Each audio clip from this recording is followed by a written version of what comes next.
Madam Mamta, we have no doubt about the ability of Mr. Diwan. He is one of the best senior counsel you have chosen. Yes, Let him with his assist us permission. on your behalf. With his permission, sir.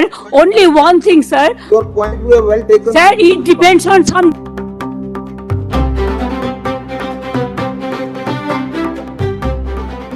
কতই না প্রচারের ঢক্কানিনাদ, কতই না হল্লা শোরগোল।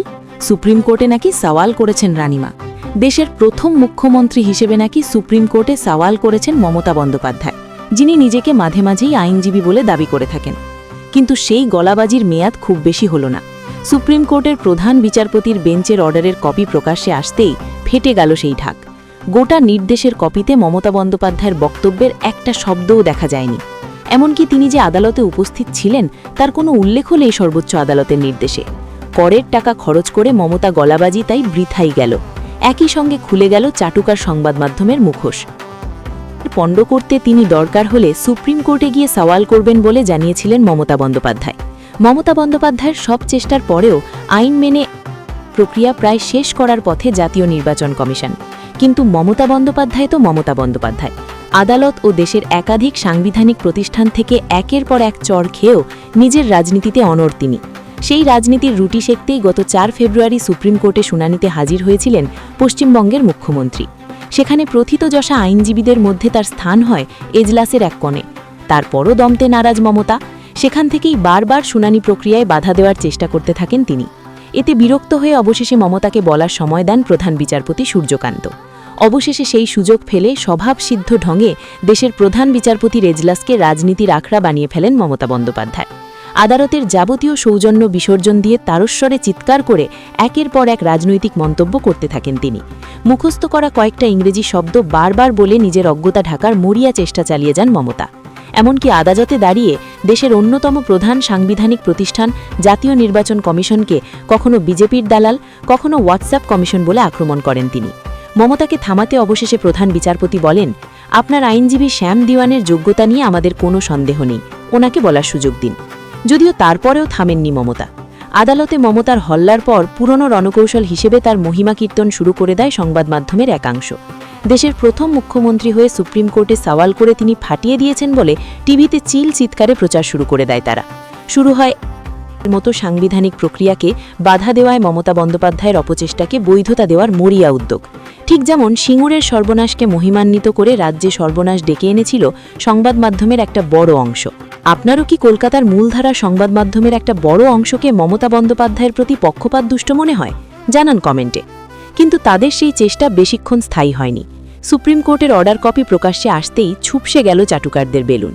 4 পাতার order কপিতে তন্ন তন্ন করে খুঁজেও কোথাও পাওয়া যায়নি মমতা বন্দ্যোপাধ্যায়ের নাম, আর তার কোনো মন্তব্যের উল্লেখ তো দূরস্থ। বরং আইনজীবীদের বক্তব্যকে উল্লেখ করে একের পর এক নির্দেশ দিয়েছেন প্রধান বিচারপতি সহ 3 জন মহামান্য বিচারপতি, যার অর্থ মমতা বন্দ্যোপাধ্যায়ের উপস্থিতি বা বক্তব্য কোনো গুরুত্বই পায়নি দেশের সর্বোচ্চ আদালতে। রায়ের কপি হাতে আসার পর সংবাদ মাধ্যমের একাংশের চাটুকারিতার বিরুদ্ধে সরব হন রাজ্যের বিরোধী দলনেতা শুভেন্দু অধিকারীও।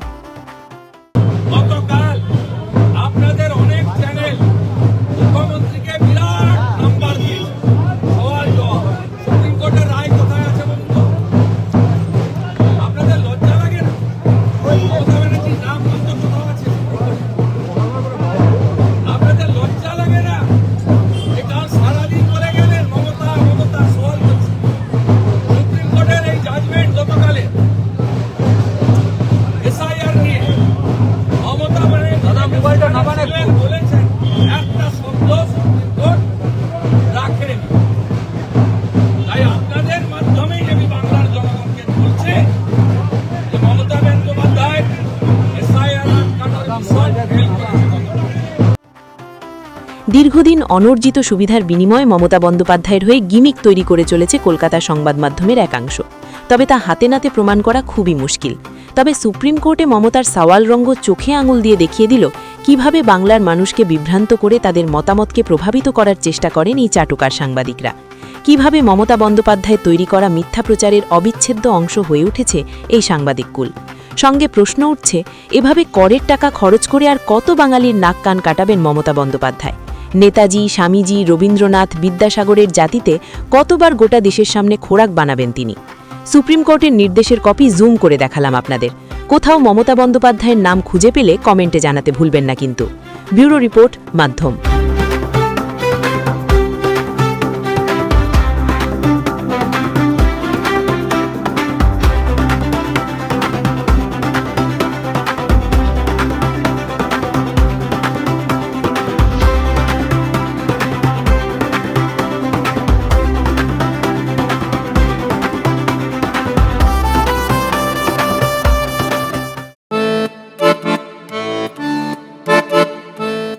भारत की आत्मा बसती है गांवों में और इन गांवों की शान है हमारा जनजातीय समाज। प्रधानमंत्री श्री नरेंद्र मोदी जी और मुख्यमंत्री श्री मोहन यादव जी के नेतृत्व में मध्य प्रदेश सरकार ने लिया है संकल्प सबका साथ, सबका विकास और सबका विश्वास। धरती आबा जनजातीय ग्राम उत्कर्ष अभियान ने जनजातीय अंचलों में विकास की गंगा बहाई है। प्रधानमंत्री जनमन योजना अंतर्गत ग्रामीण आवास, सड़कें, शिक्षा और बिजली सब कुछ तेजी से पहुंच रहा है गांव-गांव। 21 जिलों में 66 मोबाइल मेडिकल यूनिट से स्वास्थ्य सेवाएं अब पहुंच रही हैं दूरस्थ अंचलों तक। जनजातीय मेहनतकश भाइयों बहनों को मिला है उनके श्रम का उचित सम्मान। 30 लाख तेंदुपत्ता संग्राहकों को 115 करोड़ रुपए की बोनस राशि और मानदेय 3000 से बढ़ाकर 4000 रुपए प्रति बोरा। ये है गरीब कल्याण और सम्मानजनक जीवन की नई दिशा। नए भारत का सपना तभी पूरा होगा जब युवा सशक्त होंगे। इसलिए UPSC, PSC, GATE, NEET, JEE और क्लैट जैसी प्रतियोगी परीक्षाओं के लिए दी जा रही है निशुल्क कोचिंग। आकांक्षा योजना और विदेश अध्ययन छात्रवृत्ति ने हजारों सपनों को दिया है नई उड़ान। प्रदेश में स्थापित 126 बंधन केंद्रों से 30,000 से अधिक जनजातीय युवाओं को मिला है रोजगार।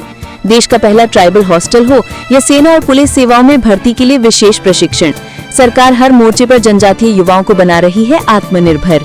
माननीय प्रधानमंत्री नरेंद्र मोदी जी के आदिवासी गौरव के संकल्प और मुख्यमंत्री मोहन यादव जी के अथक प्रयासों से आज मध्य प्रदेश का जनजातीय समाज शिक्षा, स्वास्थ्य, रोजगार और सांस्कृतिक संरक्षण हर क्षेत्र में आगे बढ़ रहा है।